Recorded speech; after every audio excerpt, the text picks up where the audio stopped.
Ah.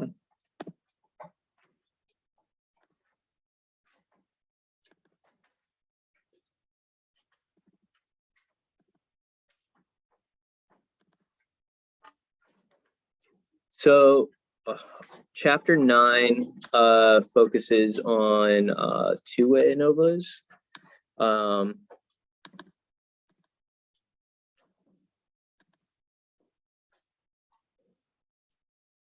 And so it's basically a one-way ANOVA, but it investigates the influence of two factors separately or together on something.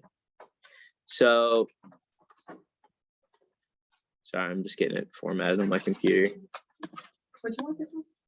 This is gonna be homework 9.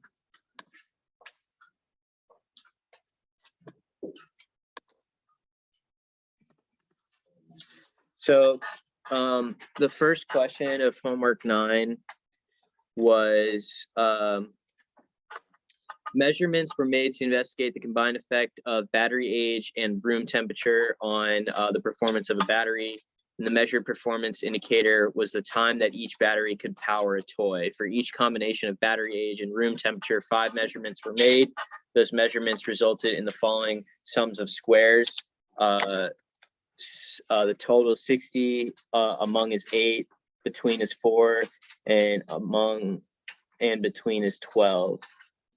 Use these numbers to test appropriate hypotheses relating to the effects of battery age and room temperature on battery performance. What are those hypotheses? And assume an alpha of 0.5. So we have, let me make sure I see what. This is the 9S1, right? Yeah, this is 9S1.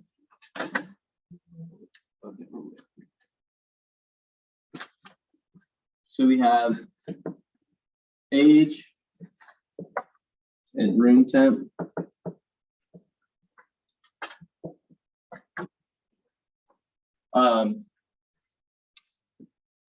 Number of observations per group is 5, and then number of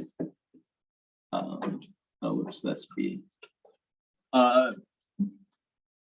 Number of times is 3. All right, so that was all given in the question, and then we were given the sums of squares for T, for A, or among, or I guess that is A, for group A, for group B, and then A and B. And then we need the sums of squares within. So this one was 60, that's 8. This is all given in the question. And so this is the formula to get the sums of squares total. So since we have the total and we have those 3 values, we can infer that the sums of square within would then be 36, just by adding these together and then subtracting that from that. Yes. Will it tell you, like, on the final to use one way or two way? Or like, how do you know when to use one way or two way? Two-way ANOVAs is looking at 2 separate factors on one thing, whereas an ANOVA is like looking at like one factor on groups. So this is looking at the effect of age and the effect of room temperature on battery life expectancy. And so you should infer that you use a two-way ANOVA when you have 2 factors that could affect one thing. Okay, got it. All right. So next we're gonna do the degrees of freedom. And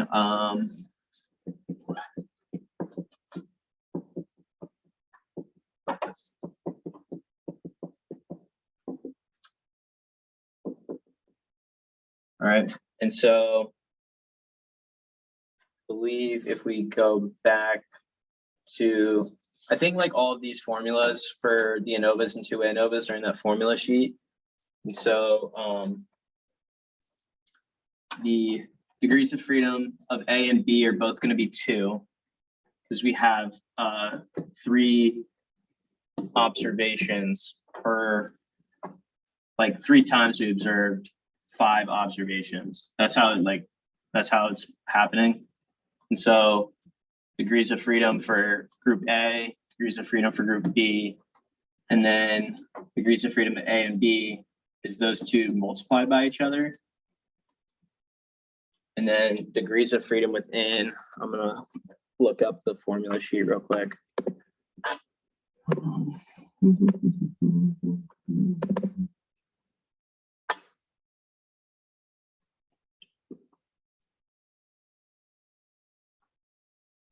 So the degrees of freedom within are, the formula is NA times NB times NO minus 1. And so you have 3 times 3 times 5 minus 1. So 9 times 4, right? And that would give you 36. Everyone agree on that? Then you just add those all up together. So it's 42 is the degrees of freedom total, okay? And so I'm just gonna write all these values over here. I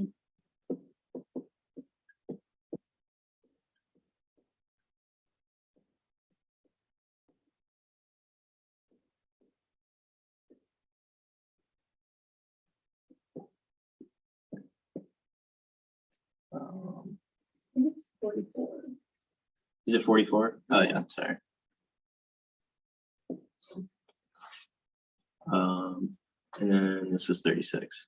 All right, and then this is going to be the degrees of freedom column here. Okay, so what do we say? 44, 2, 2, 4, and 36. Right? All right, cool. So now I can erase this.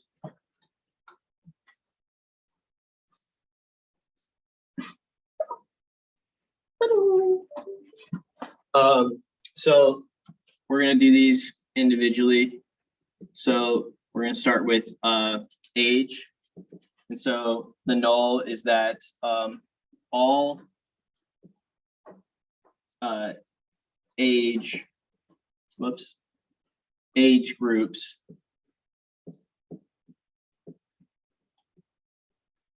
have the same mean.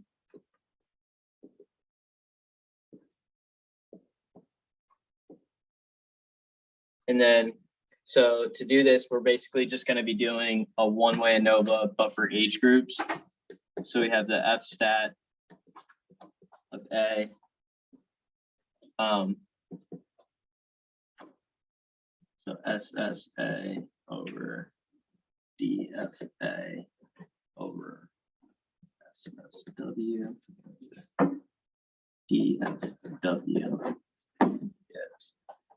8, 2, 36, 36, 4. And so our F critical value for A is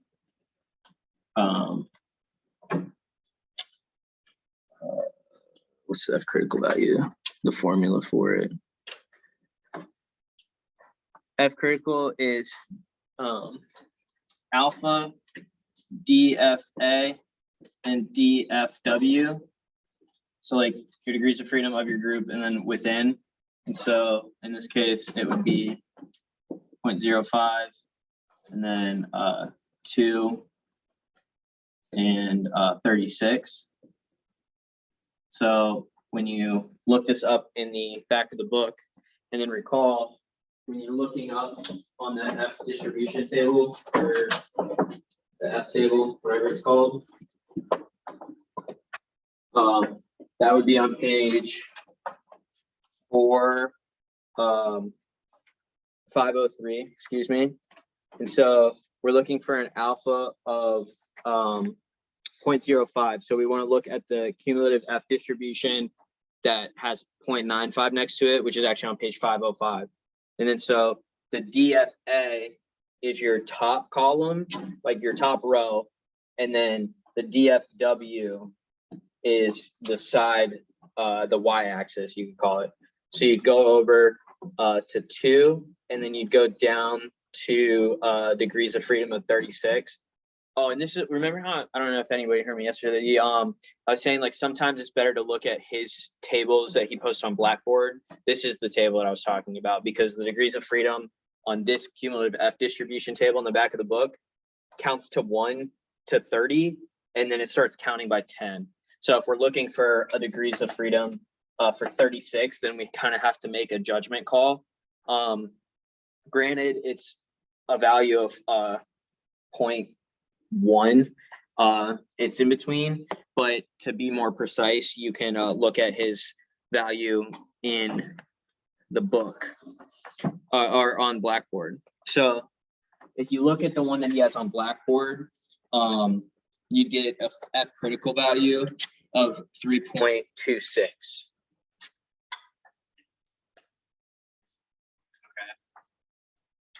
And then from that, our F stat is greater than our F critical value.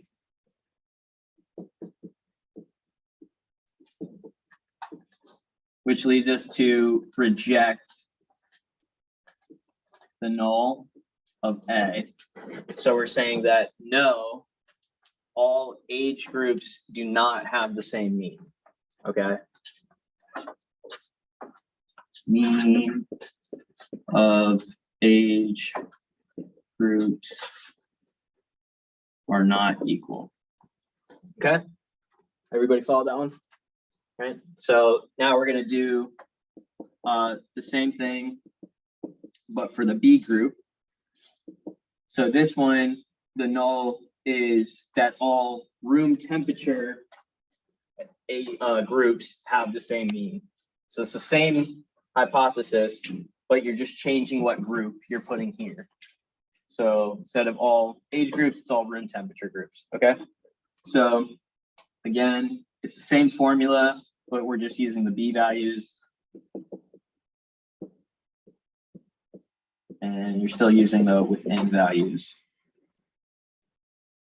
Okay, so then we have 4 over 2 over 36 over 36, which gives us a value of 2. And then our F critical for the B groups is the same, because we're still just doing the ANOVA. So you're still looking DFB, DFW. Okay, so these values, the DFA and the DFB are the same, and the within is also the same. So therefore, we're gonna have the same critical value. Bless you. And then in this instance, our F stat of B is less than our F critical of B, leading us to fail to reject the null, which means that all room temp groups are equal. Okay.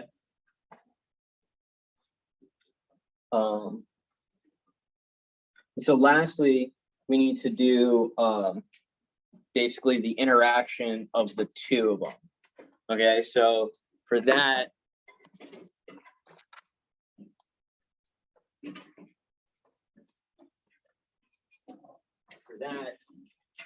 your null hypothesis is no AB age temp interaction.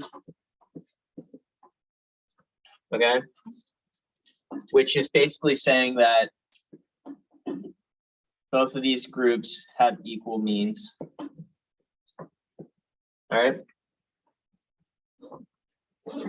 So then the F stat A times B. We're going to use the sums of square of A times B divided by the DF of A times B over sums of square within DF within. All right. So then using the values over here, we have 12 divided by 4 over 36, 36, which then gives us a value of 3. And then the F critical, A times B, is the DF of A, B, and then the DF of W. Okay, so alpha DF AB DF W. So therefore, we're going to have a new critical value because the DF of A and B is 4, and the DF of W remains at 36. So then when you look this one up in the back of the book, you should get an F critical of 2.63. All right. Does it have to be that exact, like 2.63? So like if we put like 2.64, like, because it's in between the 30 and the 40. Yeah, so that's what I was saying. Like, if you look at just the table in the back of the book, make a good guess. But if you want to be more precise, you can look at the one that he posted on Blackboard. And it does have like 31, 32. Yeah, I think that one goes up to 100 counting by ones, if I'm not mistaken. But you can see that the values are really close together, so you can almost just like make an inference. So 4, and then we're looking at 36, right? So between 30 and 40, you have 2.53 and 2.45. Oh wait, no, hold on, there's another one. 2.69 and 2.61. So you know it's basically a 0.08 value. So like either way, whether you pick 2.69 or 2.61, you're gonna end up rejecting it. Okay. All right.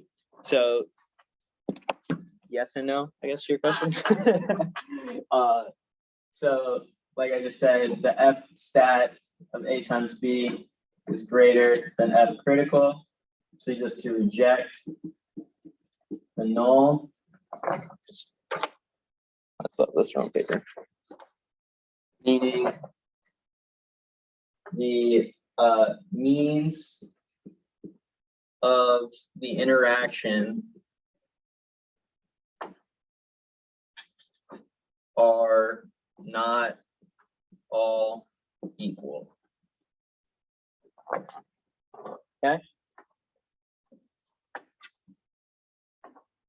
Any questions on that? That's a two-way ANOVA, where you're looking at the effect of age of temperature or age of batteries, and then room temperature on batteries.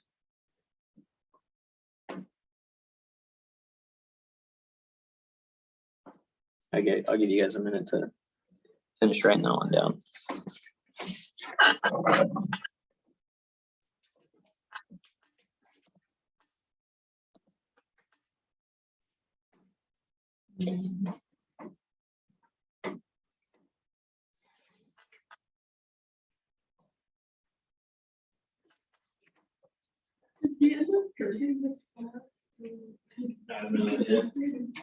Pretty much the only grade question that I know is your individual grades for your homework. Everything else I am in the dark with.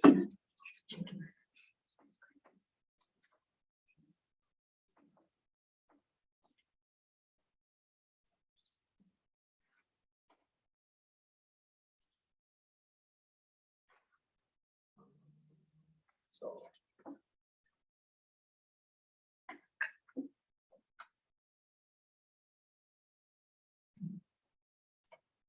You guys remember how we got this on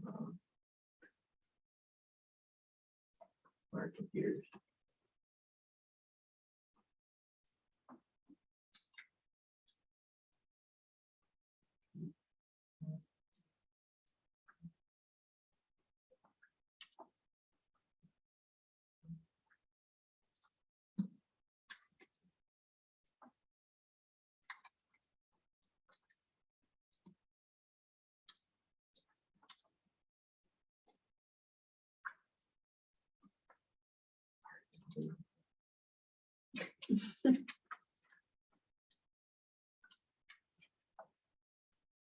Never.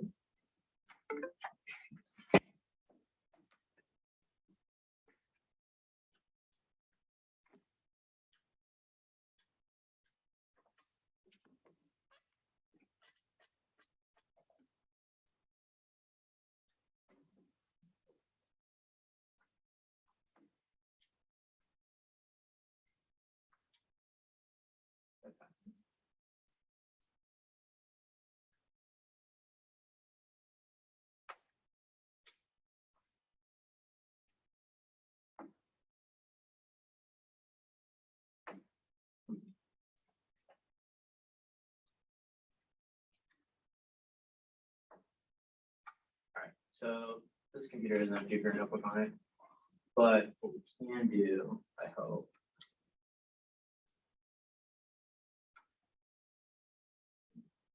Join me.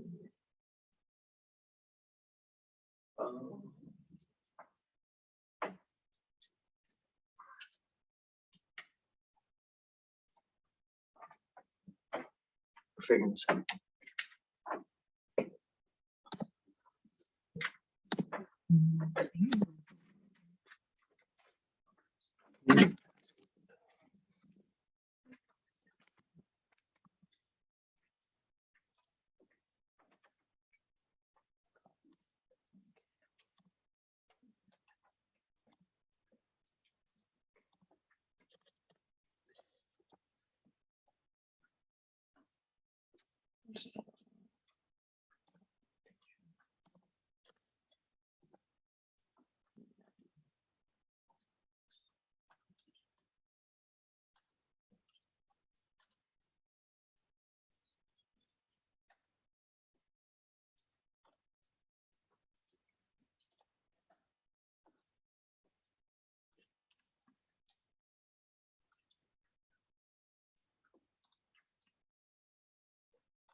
This is like, oh my gosh, that's hella confusing. Okay. All right, beautiful. So the rest of this homework was done in Python. And a lot of this was copied code. Damn it.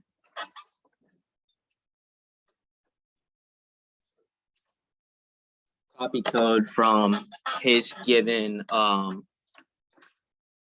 do you call it? Code that he put in the class. So just give me a second to open up the Jupyter Notebook.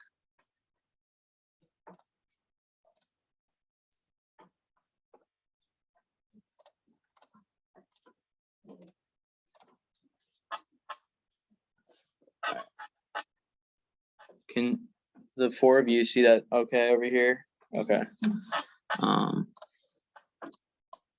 So let me pull up the code he has too. Code. ANOVA.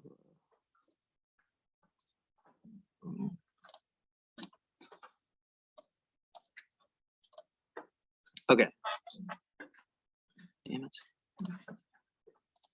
Share screen. Okay, perfect.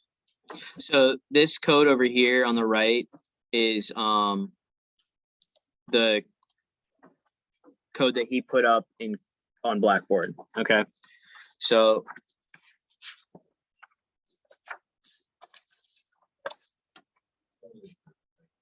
ANOVA 2 is what it's called. So we're going to be doing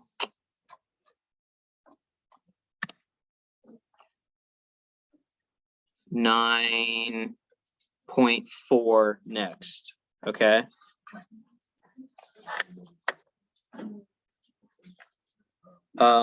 Actually, since it's all the same code, we're gonna just run through 9.4, 9.13, 9.16, because it says for the data provided in problems, those three, perform a two-way analysis on Python. So basically, I'm just gonna copy this whole code up until initialize, maybe.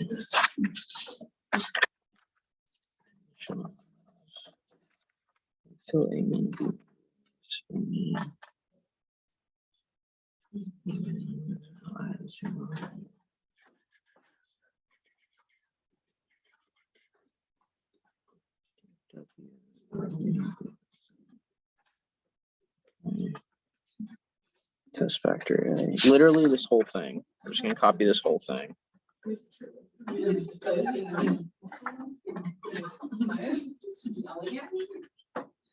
Okay, yeah, we're gonna just copy this entire thing and we're gonna throw it in here. All right. And so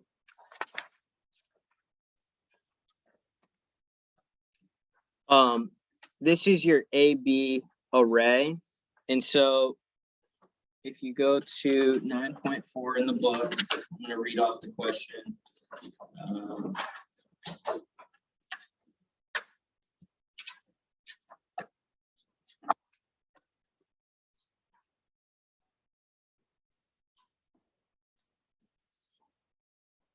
What number? 9.4. Okay, so this is the one about the limnologist using a SETI disk to monitor dissolved something in the water, turbidity. Below, you have depth readings taken at random times during January, May, and September, and at 2 locations. Analyze the data as a factorial design ANOVA to determine the locations are significantly different and if the clarity changes during the year. So we're looking at the effect of time of year on the turbidity and the location. Those are your 2 factors that you're looking to affect turbidity. Okay. So when we fill out this array here, we're going to have 3 or 2 of them. So this top one here is going to be our north locations, and the bottom one here is going to be our south locations. Okay. And so I'm just going to fill out the array here based on what's in the book. So this one is January north 6.5, 7.1, 8.3, 6.6, 6.6, and 7.3. Okay, so then the next array is also north, but now this is going to be May. All right.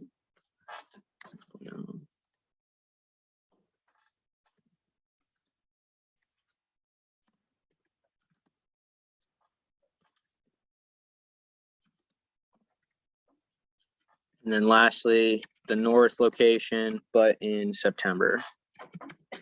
Bless you.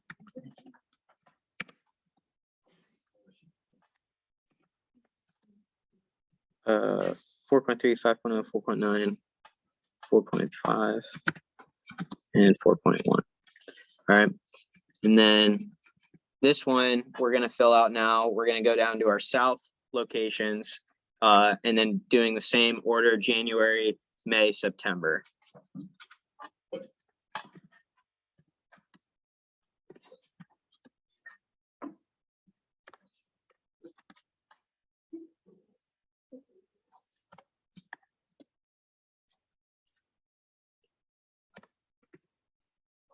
Okay. And then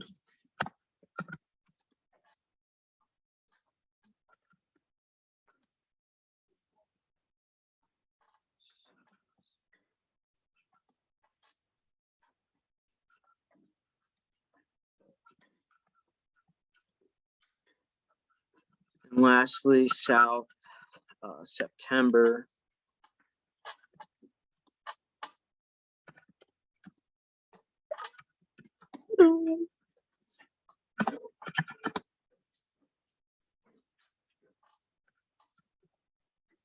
Okay, and then so like I said, since we're just copying and pasting this entire code, we don't have to touch it. Okay, but basically it's gonna, like, this is it manually calculating the sums of squares and the degrees of freedom, and then I don't know, reshaping it, like, then we're going to test factor A, then we're going to test factor B, then we're going to test the interaction.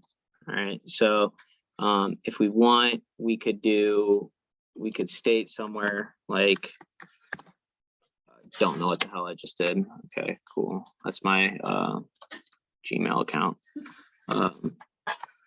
A is, in this case, group A is location, and group B is months. Okay, and so yeah, so then after that you just hit run. So this is going to be the output, right? So this is this top part here above the group A box plot is just looking at locations. So we have location 1 and location 2, so basically north and south. Then group B is looking at months, so January, May, September. And then looking at the interaction, it's North January, North May, North September, South January, South May, South September. Okay, so that's kind of visually how this interaction works. And so we're looking at p-values. And so when we're looking at group A, our p-value is greater than an alpha of 0.05.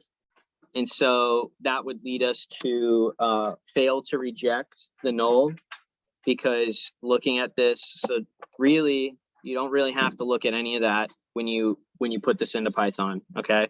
Just look at the p-value and compare it to an alpha value. And so we're failing to reject the null hypothesis of A, which means that there's no difference in the two locations. Okay, and then when we look at B, look at the p-value again, don't worry about any of that. And so we have 5.8 times 10 to the -9, aka a very small p-value, which leads us to reject the null, saying that the time of year does have an effect on turbidity in the water of this specific lake. And again, I'm going to stress the fact that when you're looking at a p-value output on Python, if there is a whole number up front, there will be 10 to the something at the end, okay? Because remember, probabilities can only be between 0 and 1. So if you give me, oh, we're going to fail to reject because the p-value is 5.8, you're going to get marked off, okay? So we're saying that, yes, the time of year does have an effect on turbidity in the water. And you can see that basically September, you have a low depth reading, or I guess it'd be a shallow depth reading. And so then when we look at the interaction between both of them, we would say that we would reject it again, saying that, we would fail to reject it. And we would say that the means of the interactions are equal. So if you want, I can Are you guys all good with this? Can I erase that? Okay.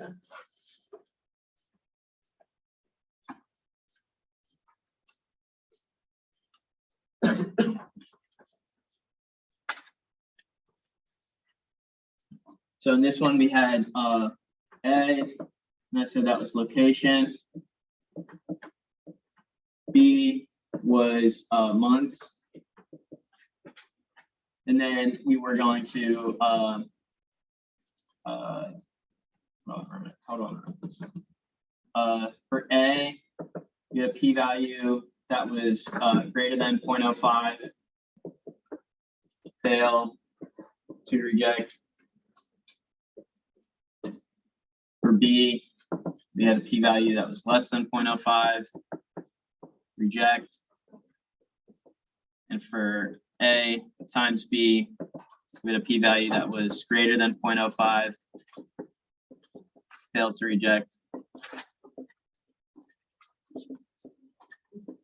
Okay, so remember the null of A is saying that all the location group will have equal means. B is saying that all the month groups will have equal means, and A times B is saying that all of the group means are equal, or that there's no interaction between the two. Okay. Is there any questions on that one?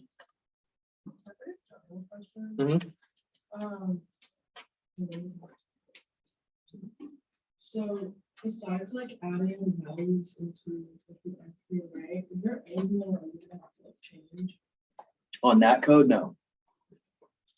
So this might be a good one to do in Python the day of the exam, because as you saw how long it took me to write out the whole thing versus just typing in the numbers.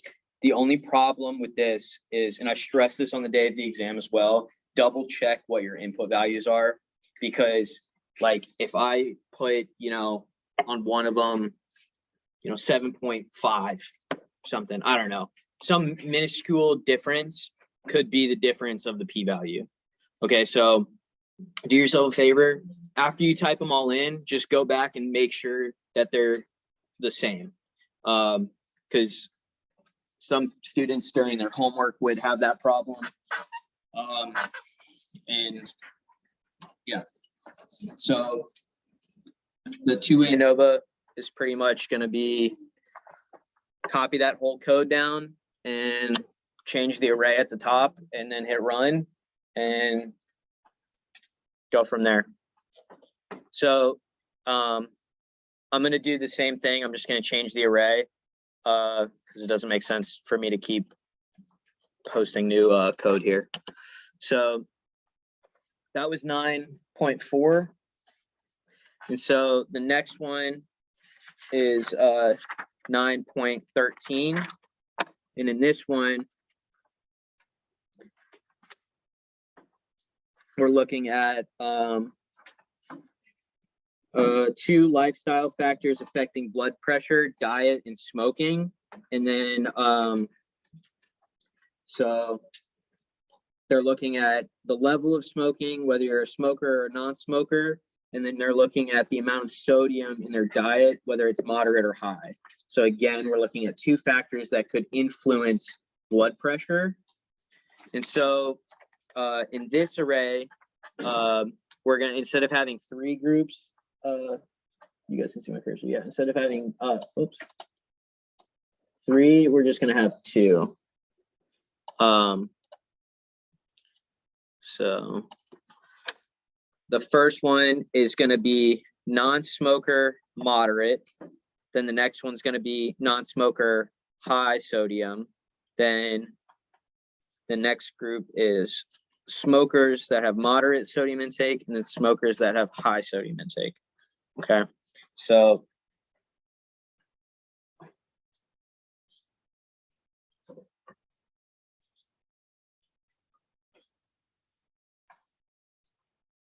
in this sense, we're looking at sodium and smokers. Group A is going to be smokers, and B is sodium intake. Okay. So bear with me while I input the numbers.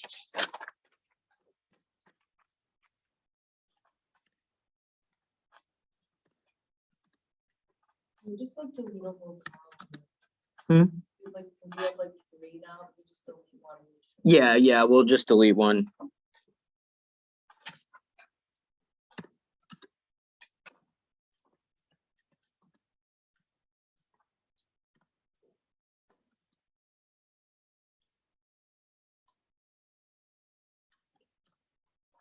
One, two, three, 4, 5, 6. Okay. That's the science. Yes, it does. I would guess he's gonna give you the data like in this type of table, like the book.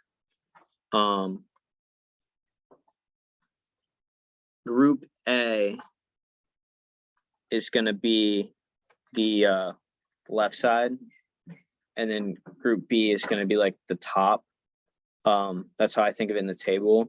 But I think as long as you keep it consistent, you should be okay. Like if I put actually let me look at his notes here. Why do I have chapter 8 notes up when we're on chapter 9?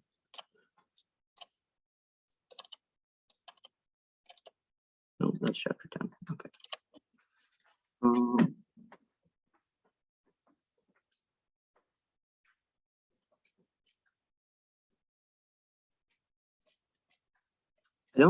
I really don't think it matters. As long as you maintain consistency with like the input and like, I would just say like if it's given in a table like this, like the 2 on the left is your group A, and then the top group is going to be your group B. I would just stick with that. Because like even in his so I guess when we hand wrote it out, we didn't, because he didn't give us specific data. He just gave us the values of the degrees of freedom and sums of squares. So I would assume he's going to give you it in a data table like that. But if not, feel free to ask me on the exam.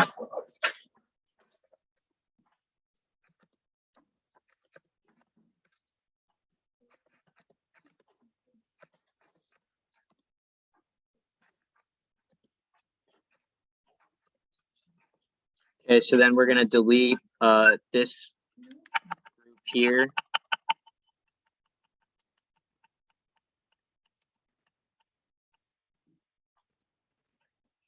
And then we're going to get into this group. So 140. Yeah. Yeah. It should be. Yeah, because it's recording the audio off of my computer.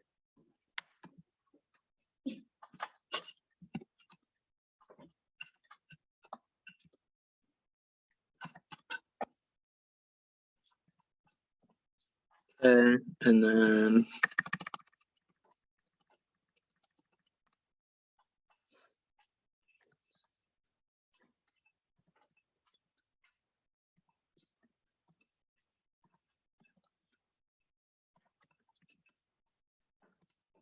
Just the group that we delete.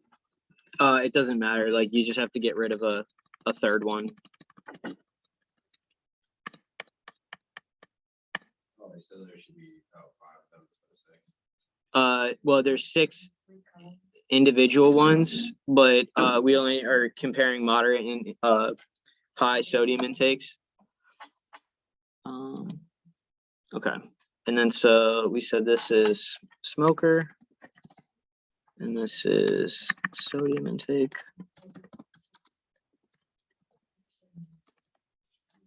Then we're gonna hit run. Okay, so now I get an error. It says clothing parentheses does not match opening parentheses on line 12. that's a nice thing about these coding systems is they'll tell you exactly where your error is. Although I didn't plan for that, but so we have a parenthesis, bracket, bracket, bracket closes that one, comma, bracket closes that one, then that bracket closes that, and this bracket. Okay, I need another bracket here. So that was the error right there. I didn't have a closing bracket for that one up here. All right, so just a little bit diligence. And then I don't know how well you can see it up on the code, but it highlights green what the brackets, like the open and close are. So yeah, so now when I run it, should run. Yeah. Okay, so let me lower that. So again, just look at the p-values. And so in this case, we have a p-value less than 0.05 for smokers. And then we have a smaller p-value for sodium intake. And then we have a high p-value for the interaction. And so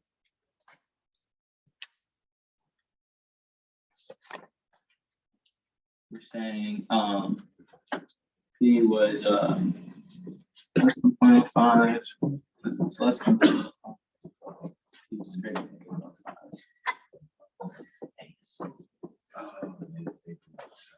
checked.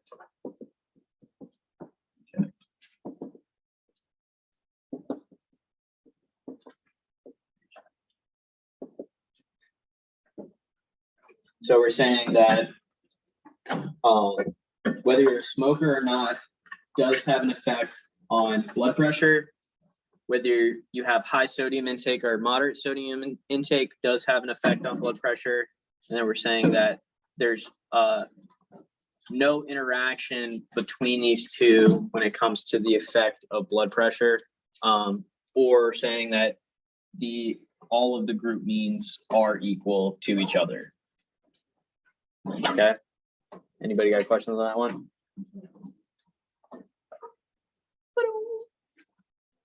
So does the group like group LGB, does it have to correspond to the way you put in the numbers off the table?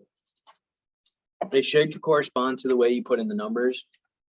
I was saying, like, if he gives you an actual table with data like that, the left side of the table, like the up and down, is A, and the up top is B.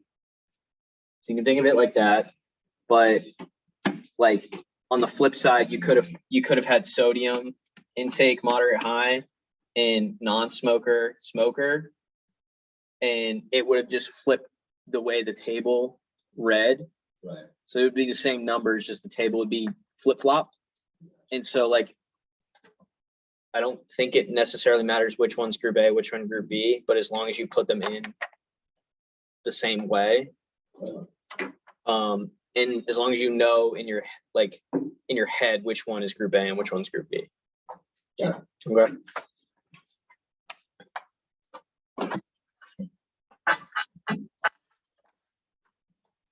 So the last question was 9.16, which had to do with age of mothers on birth weights and their smoking status on birth weights. All right, so this one going back is going to be so I believe the A is age of mother, and then B is smoker. Okay, so in this sense, we are going to have to add another column here. Boom, boom. And then, okay, so can't wait to get an error on that one. So bear with me as I put in the data. This is 916. Yep.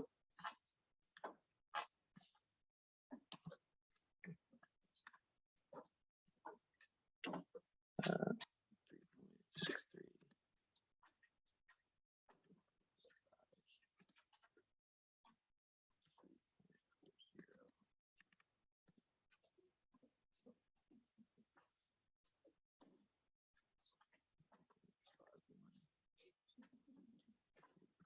Six.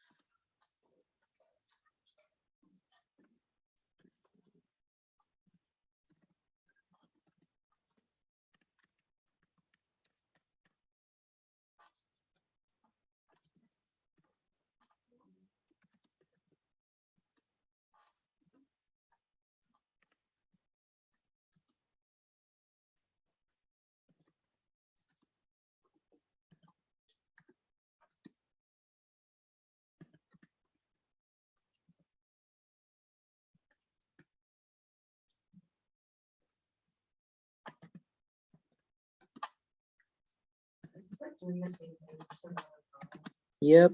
This is just like the same, like this is like a 9.4 because you have 3. yeah.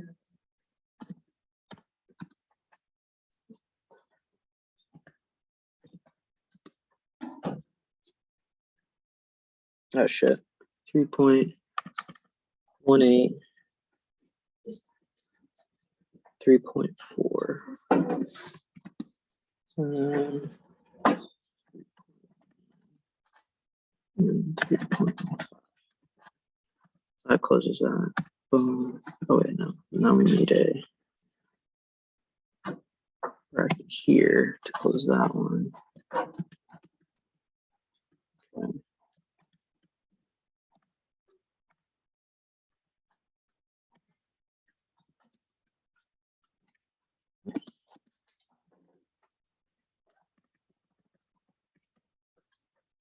Um,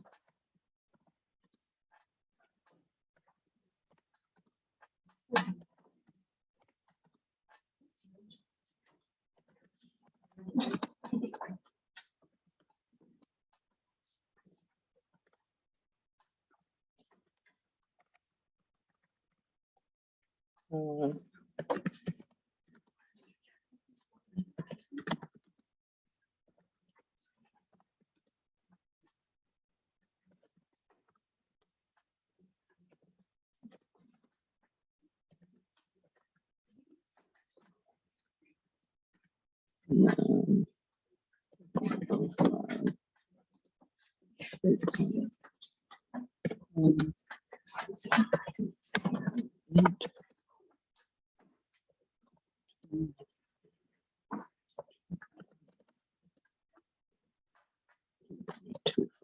Okay.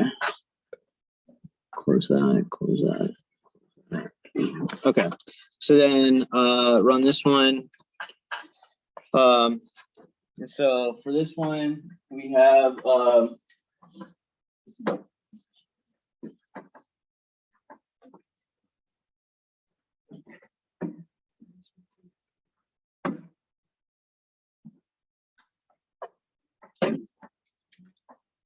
did I say it was? This is age, smoker. And then we have a larger than alpha p-value for A 1.9, and again, that goes to e to the -7, so a small p-value for B, and then 0.82 for A and B. So greater, less than, greater. So we fail to reject. Fail to reject. And reject. So saying age doesn't have an effect on the birth weight. Smoking does have an effect on the birth weight, and there's no interaction between age and smoking on the birth weight, or that all of the group means are equal. And again, you can see these visually when looking at the box plots. So like, if we're looking at A and we fail to reject, so basically saying that they're the same, you can see that these box plots are pretty much over the same area. But then when you look at group B, the smoking, non-smokers have a higher birth weight for neonatal individuals on average than any type of smoking, moderate or high. And then, so this would be, again, this would be young non-smoker, young moderate, young high smoker, old non-smoker, old moderate, and old high. Okay. And it's saying that overall, these means seem to be the same. So Can you write out the null or the null hypothesis? Yeah. For each. yeah.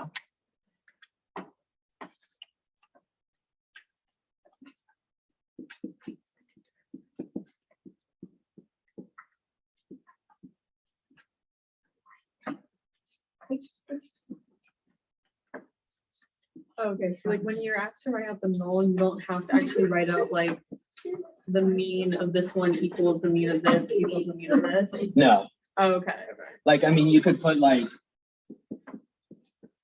I don't know, yeah, I mean, I don't even know how to write it like that. yeah. Like, oh, I guess you could put, young U equals old U. Then like B like non U equals moderate U equals heavy U. And then this one would just be like no A-B interaction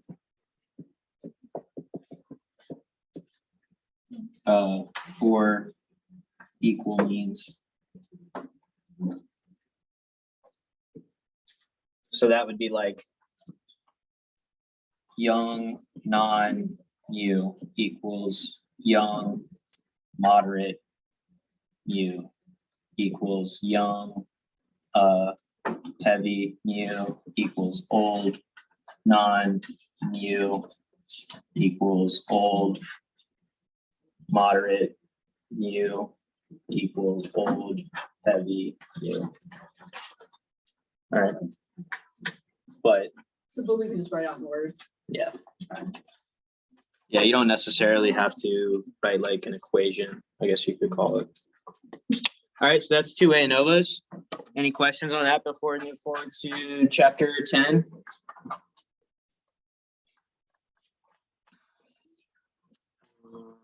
All right, so I'm going to stop that share right now. And then can I pin this? Okay, cool.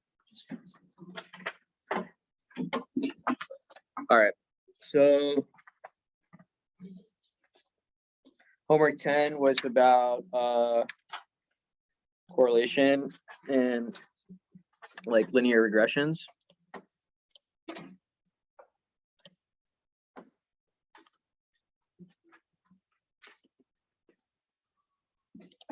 Oh, I do have, how do I?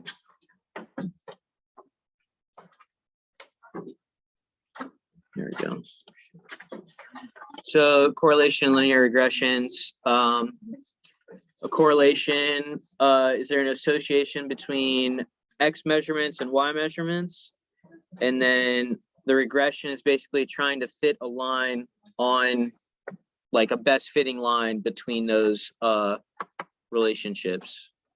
So there was a Pearson correlation coefficient, which is R, and then a Spearman, which is R sub S. And a lot of people got this wrong on the homework. especially when it came to the coding, that they would use the Spearman instead of the Pearson when asked for the Spearman on one question. So R, that was a horrible R.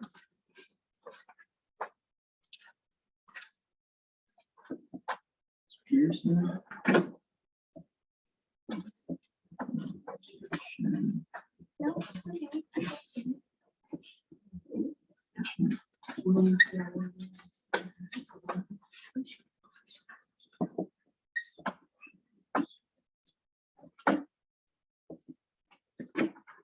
Okay.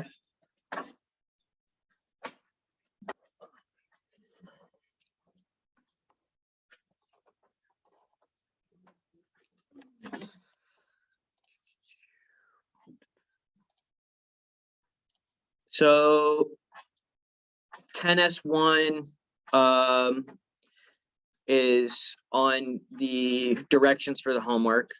Said for this problem, perform all calculations by hand or calculator, and then find the best fitting linear regression line y equals a plus bx consistent with the following xy measurement pairs 1, 3, 2, 3, 3, 0.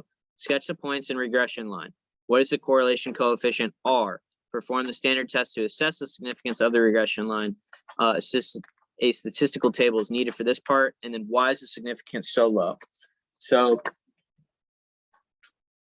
first thing, the 3 points he gave were 1, 3, 2, 3, and 3, 0. And I'm gonna sketch that over here. Okay. So write yourself a nice little graph. 1, 2, 3, 1, 2, 3, 4, 5. So the first one is 1, 3. Second one was 2, 3. And the third one was 3, 0. Okay.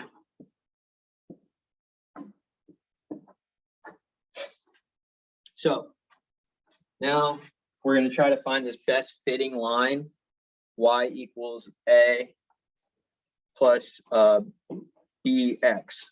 Okay. So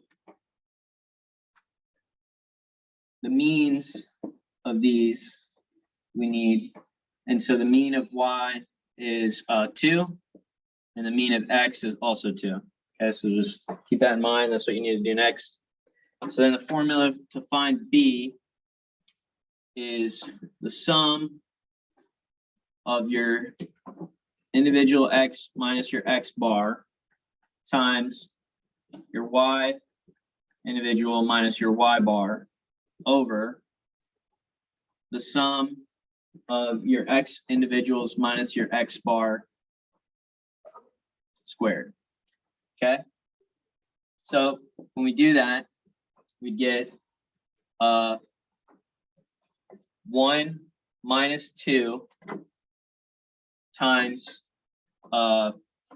3 minus 2. Okay. So 1 minus 2 times 3 minus 2 plus 2 minus 2 plus 3 minus 2, or times that. Then the same thing, 3 minus 2 times 0 minus 2. Okay. And then over your 1 minus 2 times squared plus your 0, because it's 2 minus 2 squared plus 3 minus 2 squared, right? So then when you work that out, you should get -3 over 2. All right, I'm just gonna jump right to it to save us some time. So when you work this out, you should get -3 over 2, and that's your b value. And then to find your a value, a is equal to y bar minus b times x bar. So then you just plug and chug. So y bar is 2 minus 3/2 times 2. And so laws of algebra, get rid of those. 2 minus a -3 is also 2 plus 3. And so that gives you 5. Okay. So then your best fitting line, remember it's y equals a plus bx. Our a value is 5. Our b value is -3/2. So therefore, we're not going to put plus -3/2. Just put -3 to x. Okay, does everybody get how I got that? All right, so that's our best fitting line. Oh, I'm sorry. I should have asked if you guys were done writing that. So now we're gonna find. Now we can sketch this line here. And so if you remember, y equals mx plus b. This is your slope, and this is your y-intercept. And basically, this formula is just a flip-flop of that. So like you could even write this as b plus mx, right? So 5 is our y-intercept, and then mx is -3, 2, rise over run. So we're going to start our line up at 5, and then rise over run. So not -3, 1, 2, 3, and then over 2, 1, 2. Then 1, 2. We're just going to pretend there's a -1 value here. And then over 2, 1, 2. Again, you can use your imagination. And then we're just gonna kind of throw a dotted line through that. So that's your best fitting line with those 3 data points that you have, okay? So next we need to calculate the correlation coefficient, which is R. And so R is equal to the sum of, geez, that's a tough part. Xi minus X bar, Yi minus Y bar over the square root of the sum of Xi minus X bar squared times the square root of the sum of the yi minus y bar squared. Okay, so the top is going to be the basically the same as what we had for the top of finding b, because it's the same formula. You guys all agree on that? Right, this numerator is the same as the numerator for the formula of b. And so I'm just going to go ahead and put 3 up top here. And then we have the square root of 1 minus 2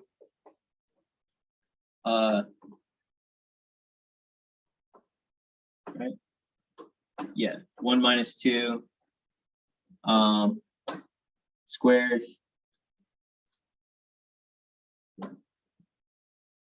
plus 0 squared plus 3 minus 2 squared. So the squaring of it inside is just allowing and making sure that we have positive values throughout the whole thing. And then the same thing on this side. So 1 squared, 0, oh shoot, 1 squared. Is that 2, 0, 1 for the first? So Right here. Yeah. It's -1 plus 0, or -1 squared plus 0 squared plus 1 squared, and that's x minus 2 squared plus 2 minus 2 squared plus 1 or 3 minus 2 squared. So I just jumped through it. Same with this one. 3 minus 2, 3 minus 2, 0 minus 2. And then so when we do that, we should get,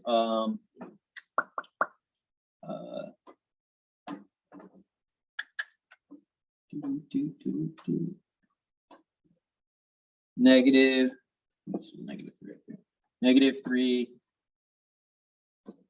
over square root of 2, because 1 squared is 1 plus 0 plus 1 squared is 2 times 1 squared plus 1 squared is 2 plus 4, 2 squared is 6. Okay, and then that negative 3 square root of 12. And then what you can do is you can put that into a calculator. Square root of 12. Oh, my calculator doesn't like that. Negative 3 divided by square root of 12. Yeah, my calculator doesn't want to do that.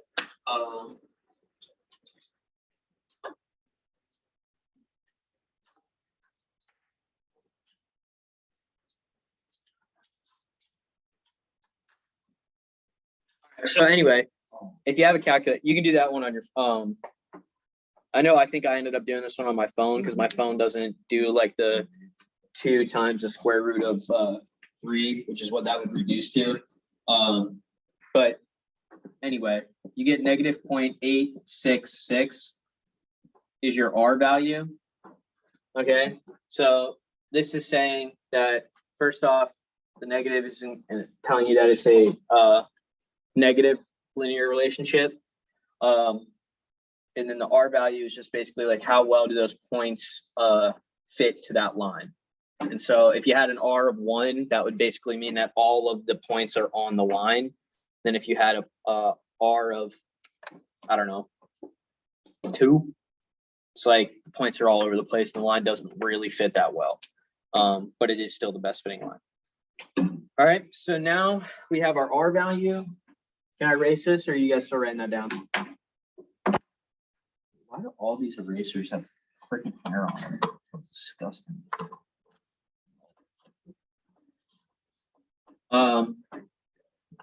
So the R value, negative 0.866. And so next we need to do a statistical test.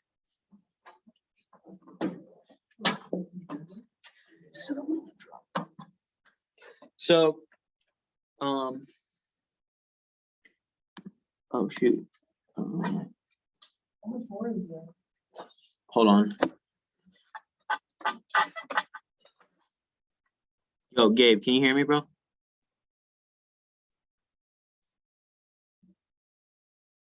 Gabe, I'm doing my stats review session right now.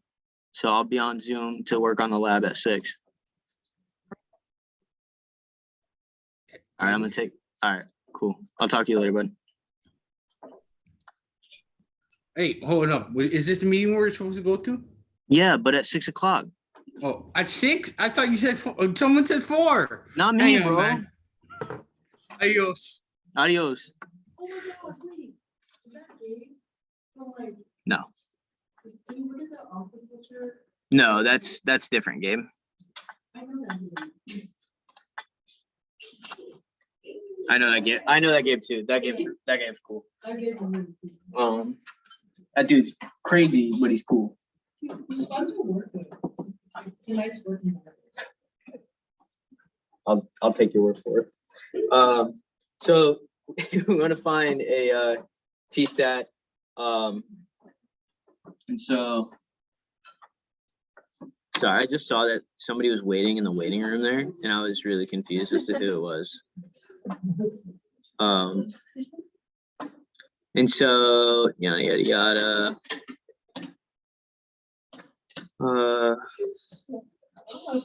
Hypothesis test. Here we go.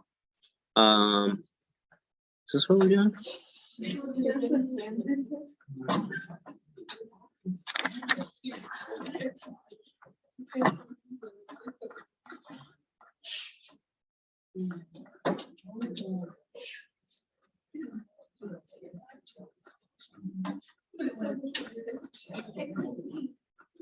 Okay, I think it's that one there.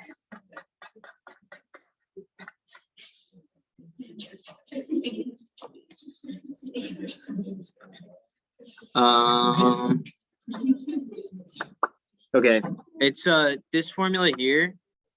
R times square root of n minus 2 over the square root, or the square root of n minus 2 over 1 minus r squared. Okay, the way he wrote it out on my sheet is the absolute value of r over 1 minus r squared, excuse me, times the square root of n minus 2. That's the way he wrote it for me. Where's n? The sample size? What's the sample size? Well, 3. those 3 points, so just 3. And so you have 0.866 over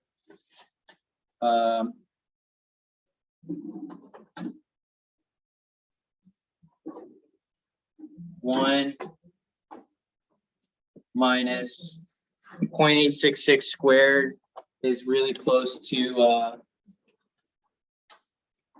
0.75. It's like 0.7499. So minus 3 over 4 times the square root of 1. So when you work this all out, you'll get a value of 1.73. Okay, so the square root of 1 is 1, and then 1 minus 0.75 is 0.25, and the square root of 0.25 is 0.5, and then 0.866 divided by 0.5 gives you 1.73. God dang, everyone calling me right now. So that's how you get 1.73. That's your t-stat value. And so our t critical value, then we need to find. Is it okay if I erase that? Yeah.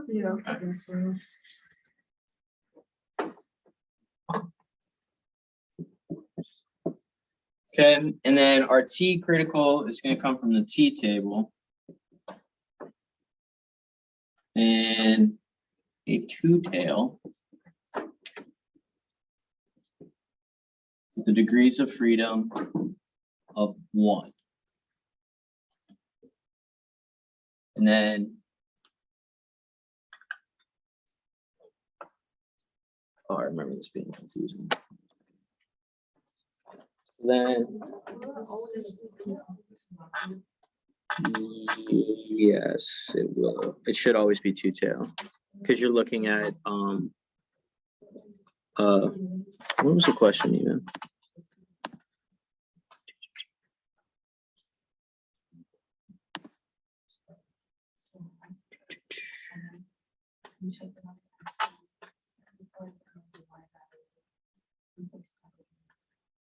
I think it just because it says it here, perform a one sampled two tail test, 2 fitted parameters, X bar and Y bar.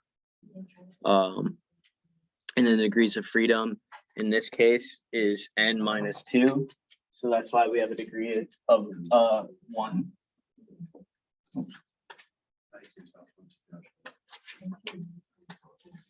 Okay, so then if we look in the T table, and we look at a two-tail, So degrees of freedom is n minus 2 because it's a two-tail. no, and the degrees of freedom is in this test is n minus 2, Oh, and so we have three for the n. So at 3 minus 2 is just 1. It's two-tailed because we have 2 fitted parameters, x and y. Okay, and so this is, I remember this. When you look in the book, you get a value, a t-stat value of 12.7, 494, which would lead us to, your T stat is less than your T critical, you reject maybe.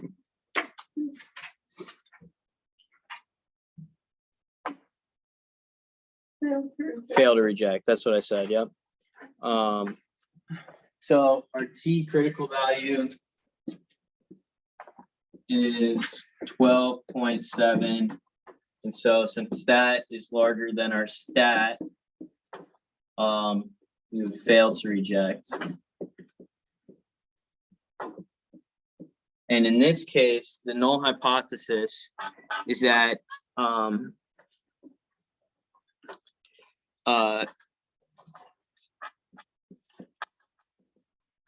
think that's rho equals 0, which basically means no correlation.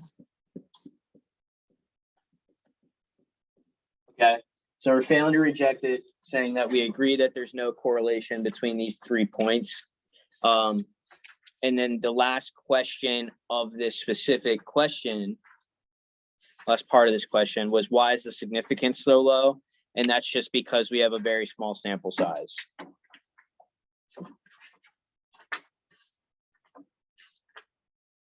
Wait, is this one-tailed or two-tailed? Two-tailed, because we have two. Two-tailed for linear regression every time. Yeah, because you're fitting two parameters, X and Y. Okay.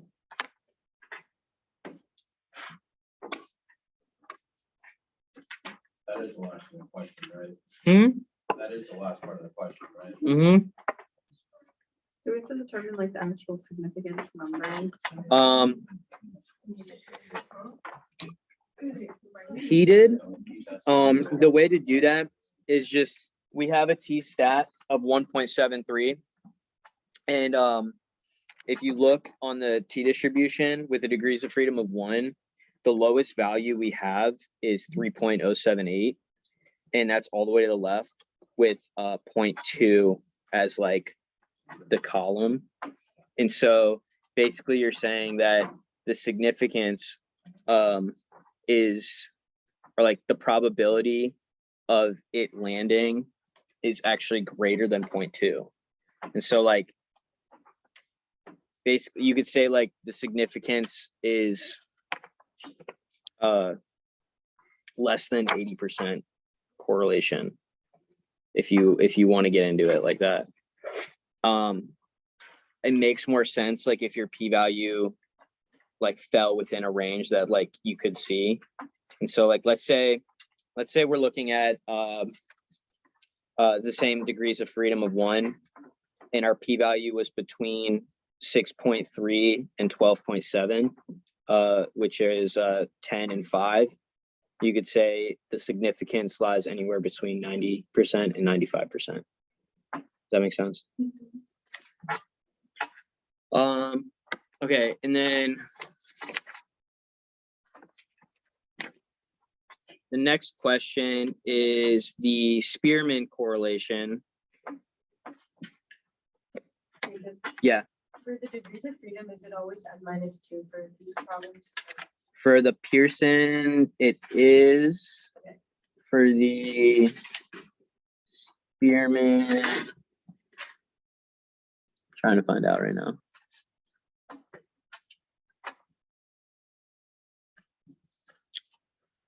I believe it is as well. So yeah, it is. So for both of these tests, the degrees of freedom is n-2. All right. All right, so I'm gonna erase this and then we'll go on to 10.7.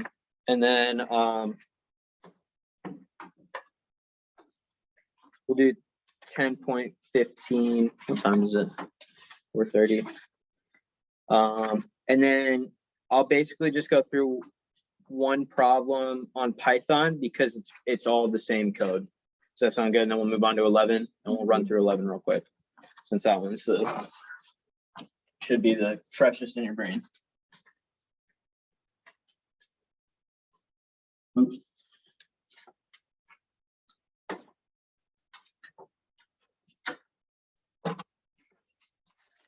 So 10.7.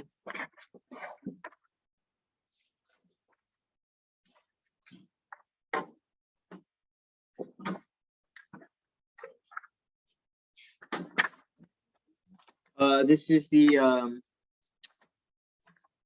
question about, what is it? Not mosquitoes. Dragonfly body size in the territory rank. So it's basically saying like, the bigger the dragonfly, the better territory that they occupy. Okay, so we have rank, body size, in millimeters, and then we are going to rank this 1, 2, 3, 4, 10, and then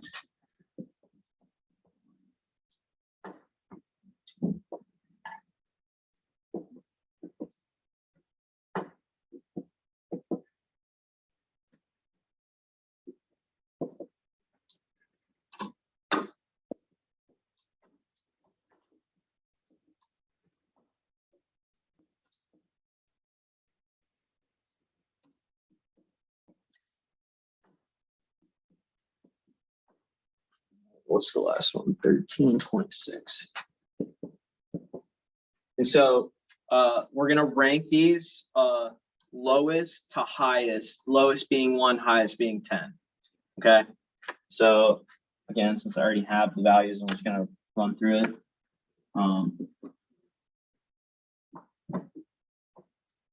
think it's a lot, right? Oh, shoot, did I miss one?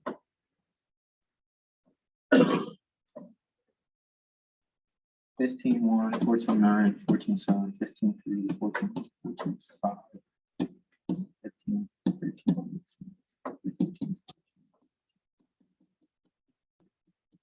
Okay, yeah, you're right. 10 7, 11 4 6 5 9 2 3 1.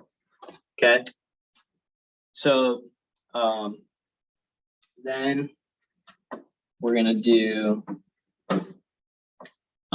this column over here, which is your body size rank, or your rank, territory rank minus body size rank.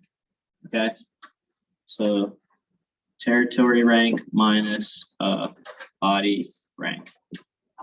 So -9, -6, 7, 1, 0, 2, 7, 10. Okay. 1, 2, 3, 4, 5, 6, 7, 8, 9, 10, 11. Sorry that they don't line up perfectly, but so then that's going to be the difference. And then we're going to have a column that's the difference squared. That way we just get these all positive values, okay? 81, 36, 16, 49, 1, 0, 4, 1, 49, 49, 100. And then you add these all up, and you get 386.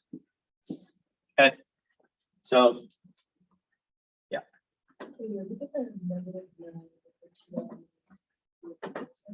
It's the territory rank minus your body size rank. So territory rank is 1, body size rank is 10. So next we're going to calculate the Spearman. No, this should be an S. The Spearman correlation coefficient. We have an N of 11. And this formula is 1 minus, okay, yeah. I don't know why it's always 6. 1 minus 6 sum of the difference squared over n squared minus 1.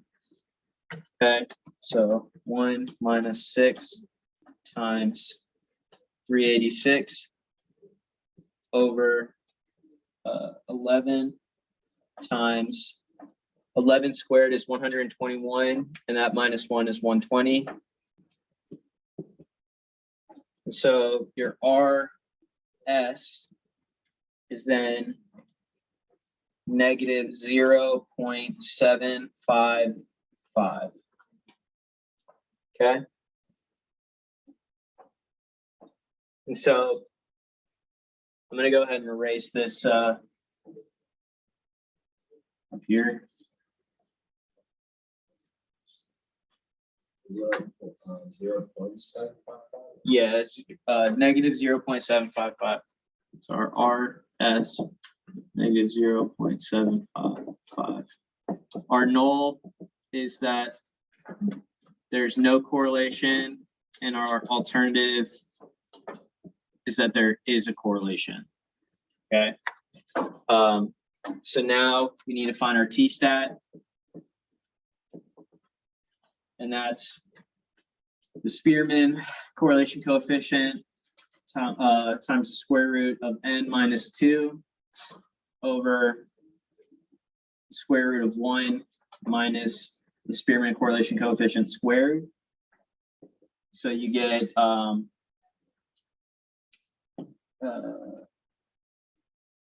negative 0.755 times the square root of 9, 11 minus 2. So I'm just going to put 3.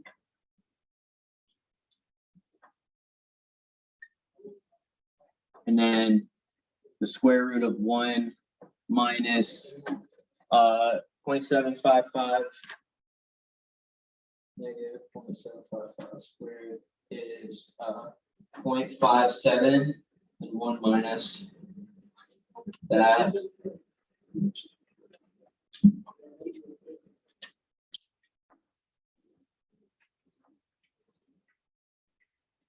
Is 1.57, and the square root of that. Could you do this the other way too? In what sense? The way we did the first one of chapter 10. The slope and all that stuff, and you find R. Yeah, you could. This is just using the Spearman method. Okay.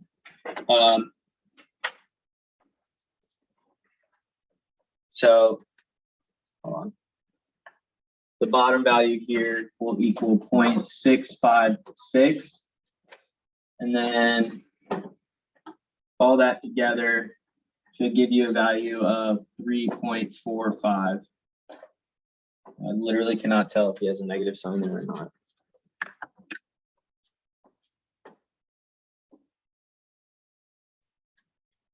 .755.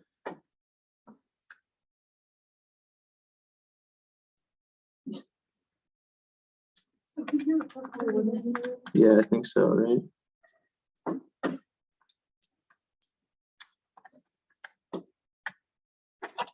All right. But it is a t-stat value, so I think it's an absolute value. Because I see that he's got, it's very faint, but I can't tell if it's an absolute value or if it's parentheses. Okay, so we'll leave it like that, or it could be 3.45. I think it has to be if it's a t statistic. And then so the t critical is then on that same table, two-tailed, and we have degrees of freedom of 9, and we have 2.26 or 2.685, excuse me, because we're looking at two tails, so we want 2.5% in each tail to add up to an alpha of 0.5. So you have 2.63, 2.685. 2.685. So, yeah, I already forgot. The stat is greater than the critical value. Right? If stat is greater, you reject. Okay, yeah, so the stat is greater than the T critical. Reject the null, and then recall that the null is that there's no correlation.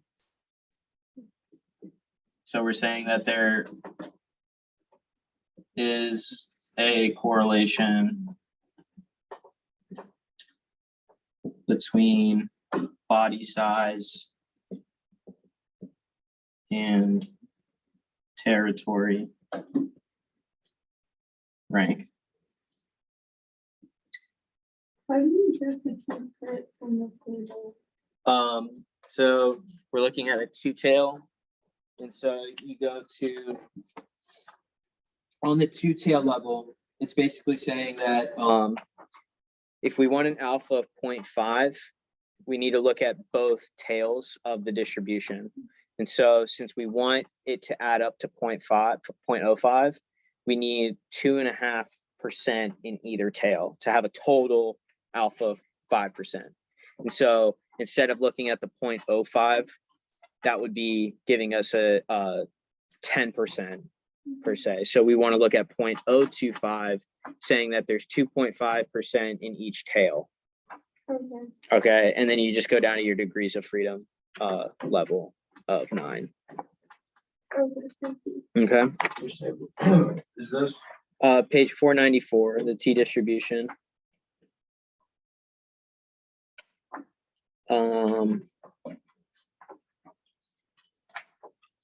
10.15 is the same as this one.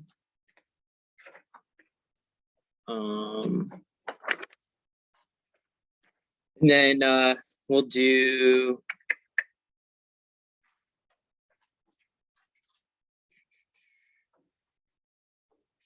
we'll do 10.10 in Python. Okay.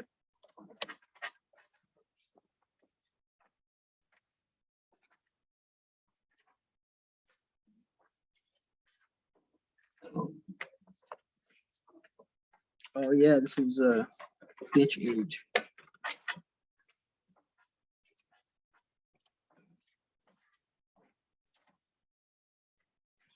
What are we using? Huh? Which one are we using? What do you mean? Like what question? Code. We're gonna be using the I don't know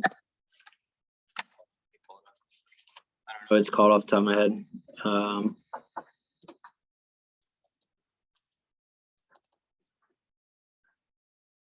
I think it's the I know what you read. no, I think it's this one. COV plus COR plus REG. I don't know what COV means, but it's COR and REG is definitely correlation and regression. I don't know what COV means though.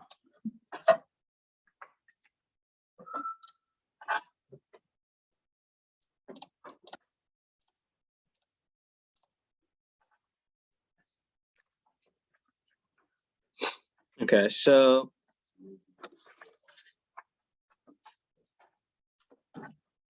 we are going to be using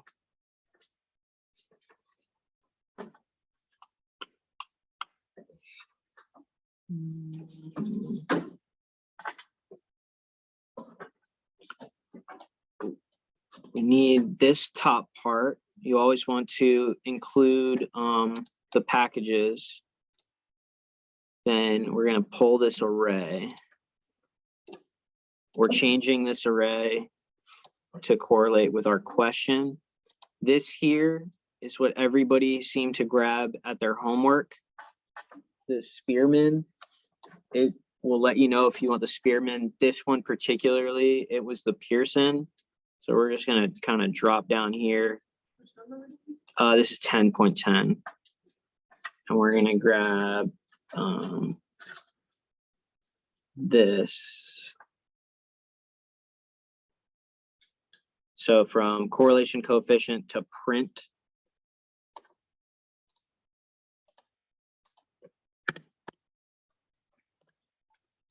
And then we're gonna grab the significance.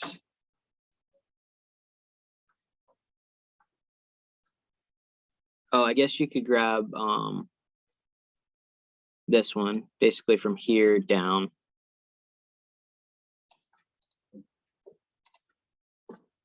No, I'm just gonna replace this. Okay, so again, I grabbed the top, I don't know, 6 lines. All right, if you're using the Spearman correlation coefficient, RS, it starts here. If you're not, you're gonna grab the Pearson correlation coefficient. So grab from here down, okay? So this one is, what did I say? Yeah, it's age of bitch and litter size. I'm gonna keep saying it because I'm allowed to in this sense. So our X values are the age.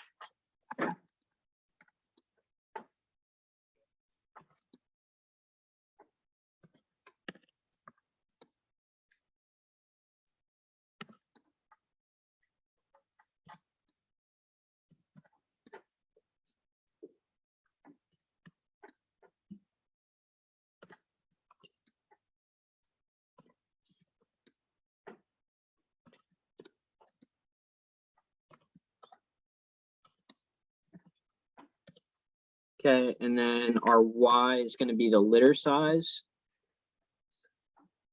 And just remember that you want to put them in order with your X values.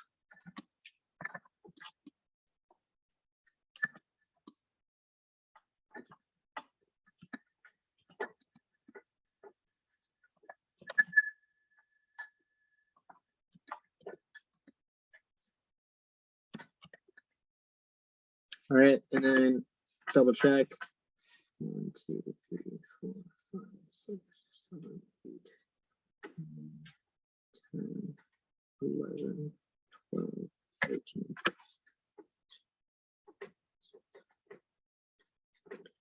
Okay, so this code is just gonna spit out the p-value and the correlation coefficient.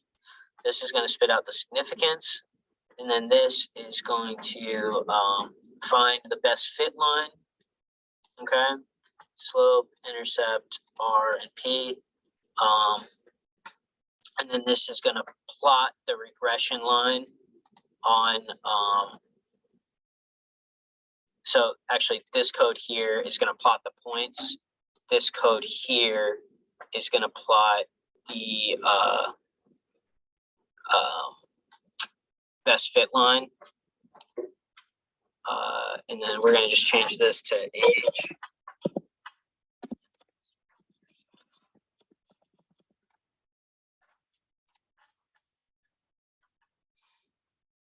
Okay.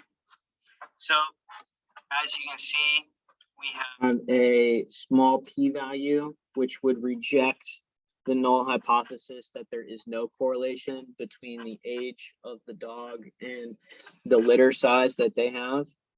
So we're saying that there is a correlation between those two. You have a slope of negative 0.88 and an intercept of 12. So if he asked you to write out the best fit line, be y equals 12.87 minus 0.88x. So you have a 99% significance, and you have an R of 0.76. This is also like the plot is also a good time to double check. I noticed some students on their homework had like one like super extraneous point that made their graph like super tiny or whatever. So like if the plot doesn't look like it makes sense, there's most likely something wrong with the data. Okay. Yeah, I got them there. What's the error? Does it tell you a line number? I have one on 15 and one on 17. What does the error say? Something number equal to R. And then compute correlation coefficient Pearson and significance. And it says name error, name code underscore XY is not defined. Did you put the array? Like, did you type in all the numbers? Yep. Okay, I'll come look at it in a sec. John, do you have a question? Yeah, could you just like highlight really quick what you used in that thing for the Pearson? After I took the top 6 lines just to input it, I grabbed this one. Okay, thank you. All right, I'm gonna leave that up for 1 second.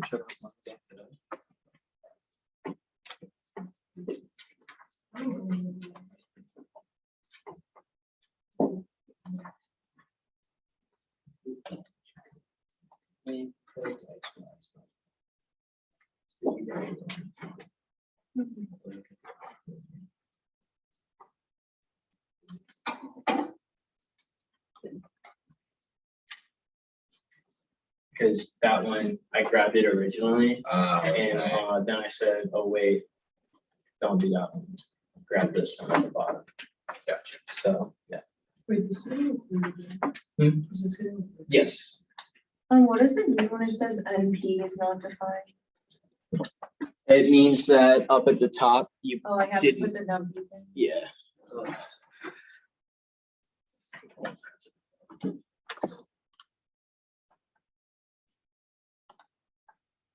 Okay, so the rest of homework 10 problems were basically just redoing that, so I'm not gonna sit here and do that. The only difference is on 10.7, it asks you to do the Spearman one, and in that sense, you would, instead of grabbing this line here, literally just this line here, you would use the one that says Spearman. Okay.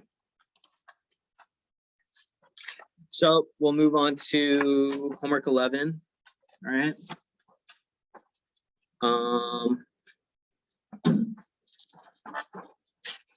I did a couple of these in class on Thursday, right? I did, and by Thursday I mean not, yeah, last Thursday. Do you guys remember which ones I did? I did 11, 12 for sure.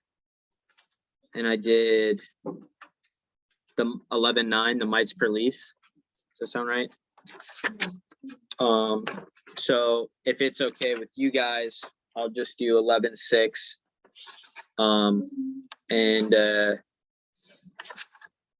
11, 7 is basically the same thing. So we'll run through that. We'll do 11, 6, 11, 7, 11, 8. Does that sound good? All right. I need to plug my computer in or else we're all in trouble.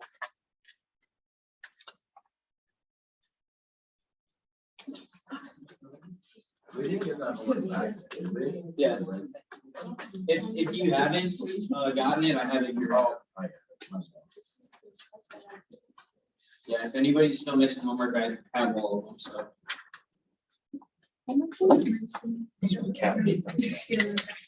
Did you end up finding your homework aid? I also apparently don't have 11, so you probably have. I probably have 11.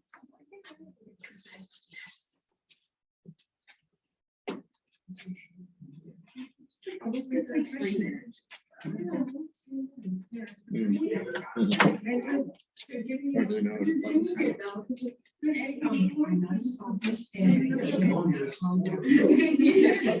is a bonus. Wait, where are they getting somebody here? Oh, that's the computer. Alright. I don't know what it is. No. Okay. Well, I guess I'll just move this.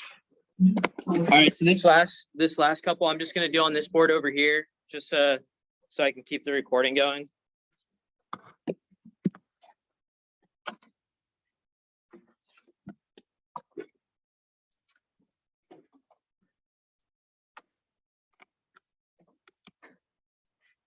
And then, let's see here. Okay. Okay, so we're gonna be working on homework 11, number 11.6. And it's talking about squash and the shape of squash and if they follow a Mendelian ratio or Mendelian.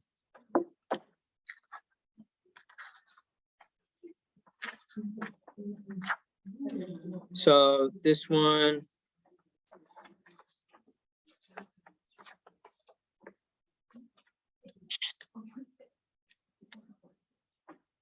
Let me pull up the notes.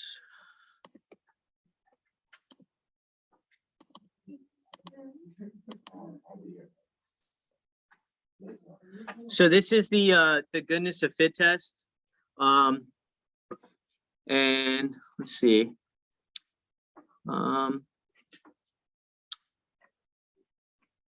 He's got yada yada yada. The distinction between N and N groups is important. N is the total number of observation, and N group is the number of different groups that the observations fall into. So N number of groups. Oh wait, whoops, I already screwed up.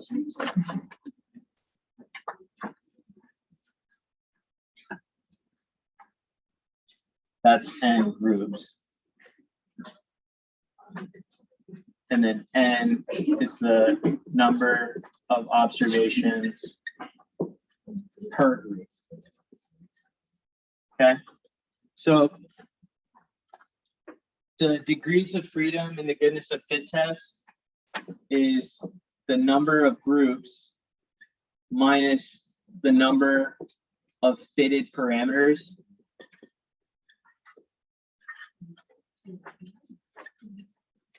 Okay, and so again, we're working on 11.6, talking about the shape of a squash or something. So we have shape, disc shaped, sphere shaped, and long squashes. We have the number of observations. We had 117 disc, 90 sphere, and 17 long for a total of 224. Then the probability of what we expect to happen is based on that Mendelian ratio that's stated in the question. So the Mendelian ratio is 9:6 to 1. And so you add all those up and you get 16.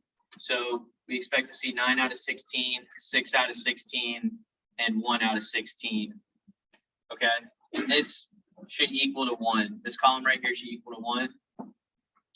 Next, we have a column, it's our expected, and that's our probability times our total.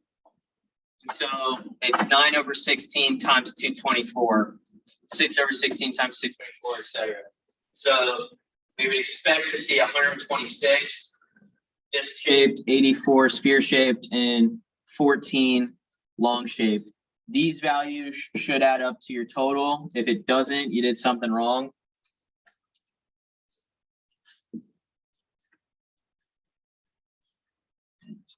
Dirty. And then lastly, we have the column observed minus expected squared over expected. And so it is your 117 minus 126 squared over 126. And that would give you 0.643. Then 90 minus 84 squared over 84. And that would give you 0.429.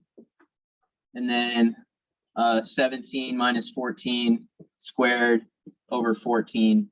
That will also give you 0.643. And then you add these up.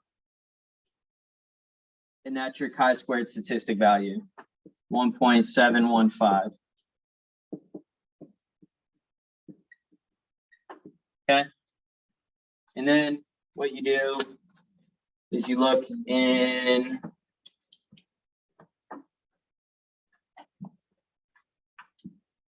first, we want to get our degrees of freedom. Remember, it's the number of groups minus 1. So we had 3 groups minus 1 is 2. And then our null hypothesis is that the observed frequencies are consistent with the 9:6 to 1 ratio. Okay, and so we then would go into the back of the book at the chi distribution table, which is on page 497. And so remember that the chi distribution table looks at everything to the left. And so instead of looking at the 0.05, we want to look at the 0.95. And so with the degrees of freedom of 2 and an alpha of 0.05, we get 0.599.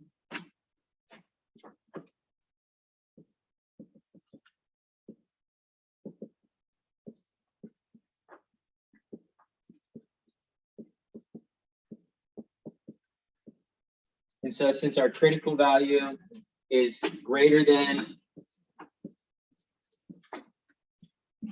our statistic value, we then fail to reject the null, saying that these squash do follow this Mendelian ratio of the 9:6 to 1. All right. Any questions on that one?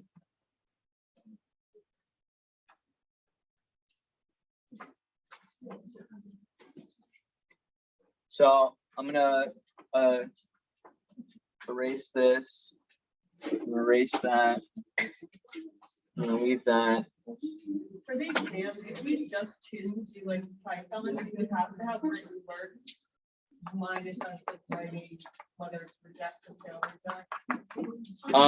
I would definitely write on the test your null hypothesis, the statistical value, whether you're comparing the critical to the statistic value or you're comparing P to alpha. Like give him something that he knows that you know why you're rejecting or why you're failing to reject. How's it going? So like instead, like if you get this question right and you just put fail to reject, like okay, you might be right, but like why are you failing to reject? You know what I'm saying? So give him something that way he knows that you know why you're choosing to do what you're doing. Okay. So like you don't necessarily have to write out like everything, but then again, some of the Python code requires you to know the expected values. And so I forget, he made a comment on this homework instructions. I forget which one it was, but it was like, make sure you know what the expected values are, and that's easiest to do by hand. So, all right, so the next one is basically saying with this same idea, but your sample size increased 10 times, what's the outcome? So instead of having 117 dish shape, you had 1,170. Same thing with sphere and long. You're just multiplying them by 10, which then makes that one by 10. You have the same probability, and that still equals 1. But now your expected are also going to increase by 10. And then that means that's going to increase by 10. Okay, so I'm gonna fly through this one a little bit because all the values are basically just increasing by 10 or like multiplied by 10. So that means like instead of 117 minus 126, it's 1,070 minus 106 minus whatever. 1260 over 1260. And that just makes this 6.43, this 4.29, and this 6.43, which then makes this stat value 17.15 instead of 1.715. And so in that sense, the stat value is now greater than the critical value.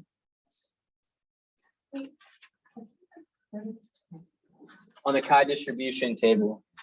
And then, so now we have the chi stat value is greater than the critical value, which is the same from our previous, because it doesn't change. We have the same alpha and the same degrees of freedom, but the outcome is now going to be different based on our sample size. Okay, so that was 11.7. I just flew through that.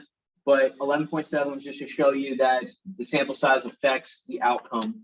And so a larger sample size is always best, no matter what you're doing. Okay? Any questions on that? What was the extra 5.99? Yeah, 5.99. So remember the chi-square distribution table always looks to the left. So you're not looking at the 0.05, you're looking at the 0.95 column.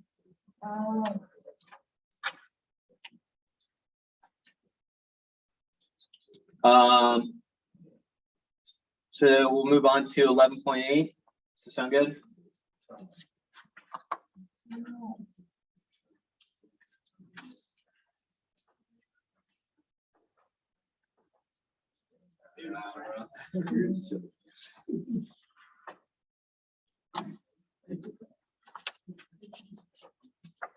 So this one had to do with ant nests in England and their preference on which way their nest faced.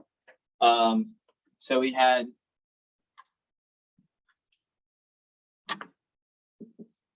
direction, north, south, shit. North, east, south, west. Okay.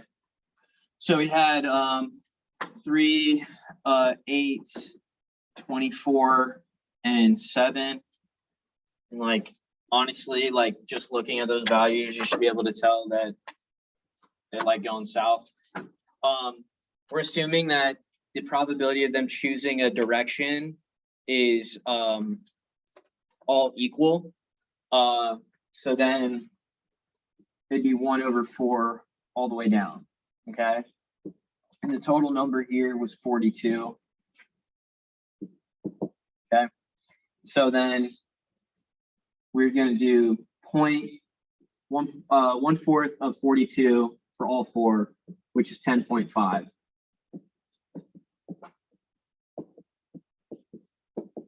Okay.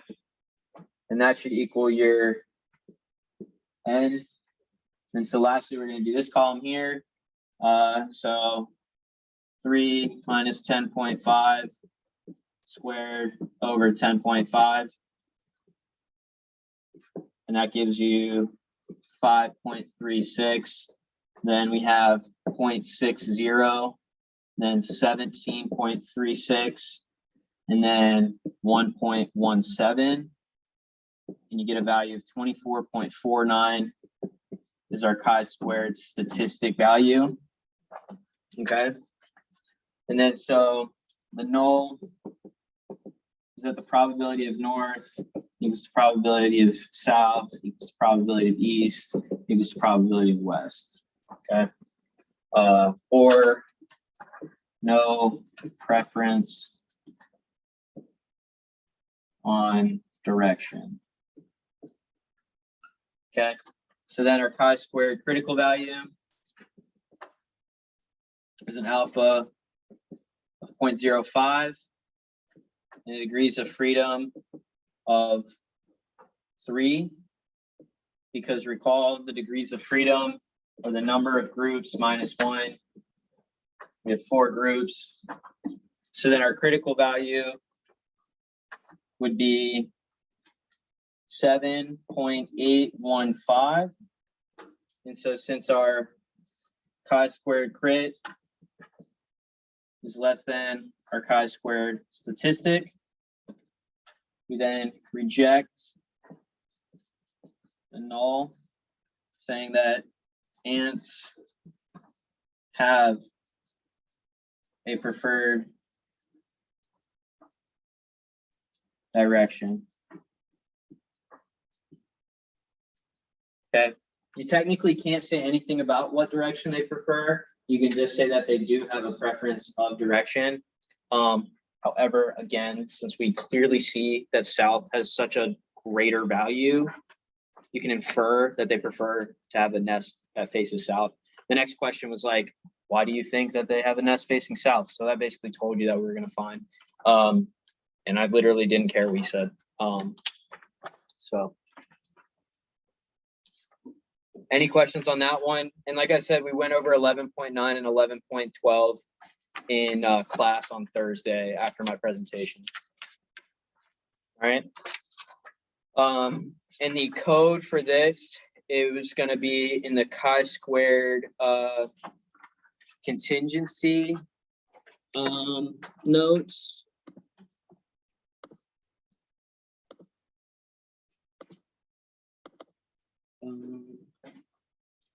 You have two, the chi-squared contingency will give you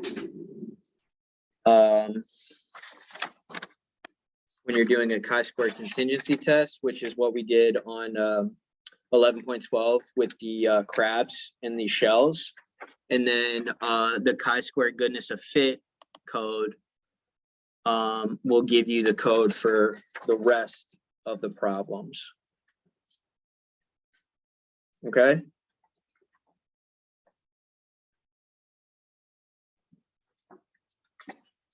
And in the contingency is where the degrees of freedom like is going to be the fitted parameter minus just like the number of fitted parameters.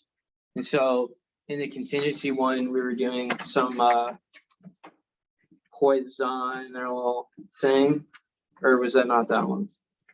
No, sorry. Double check, like go through the notes, and it explains the degrees of freedom and when to use which ones, because they do change a little bit. But yeah, so that is the review session for the final. Is there any questions? Feel free to email me over the weekend. Tonight's the last night to get in any homework that you haven't turned in.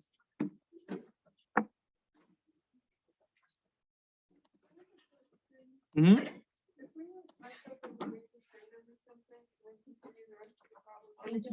Have a good one. So the way I was grading homework, again, I'm not grading the final. The way I was grading homework was if I saw you screw up on something, but you did the rest of it right, I only took off 1 point.